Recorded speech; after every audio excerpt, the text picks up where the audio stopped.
பரலோகத்தில் இருக்கிற என் பிதாவின் சித்தத்தின்படி செய்கிறவனே பரலோக ராஜ்யத்தில் பிரவேசிப்பான். என்னை நோக்கி கர்த்தாவே, கர்த்தாவே என்று சொல்லுகிறவன் எல்லாரும் அதில் பிரவேசிப்பதில்லை. அந்நாளில் அநேகர் என்னை நோக்கி கர்த்தாவே, கர்த்தாவே, உமது நாமத்தினாலே தீர்க்க தரிசனம் உரைத்தோம் அல்லவா? உமது நாமத்தினாலே பிசாசுகளை துரத்தினோம் அல்லவா? உமது நாமத்தினாலே அநேக அற்புதங்களை செய்தோம் அல்லவா என்பார்கள். அப்பொழுது நான் அவர்களுக்கு சொல்லுவேன், நான் ஒரு காலும் உங்களை அறியவில்லை. அக்கிரமச் செய்கைக்காரரே, என்னை விட்டு அகன்று போகுங்கள். ஆகையால் நான் சொல்லிய இந்த வார்த்தைகளை கேட்டு அவைகளின்படி செய்கிறவன் கன்மலையின் மேல் தன் வீட்டை கட்டின புத்தியுள்ள மனுஷனுக்கு சமமானவன்.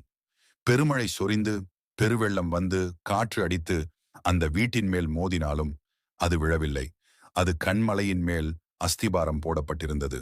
ஆனால் இந்த வார்த்தைகளை கேட்டு அவைகளின்படி செய்யாதவன் மணலின் மேல் தன் வீட்டை கட்டின புத்தியில்லாத மனுஷனுக்கு சமமானவன். பெருமழை சொரிந்தது, பெருவெள்ளம் வந்தது, காற்று அடித்து அந்த வீட்டின் மேல் மோதின போது அது விழுந்தது. விழுந்து முழுவதும் அழிந்தது.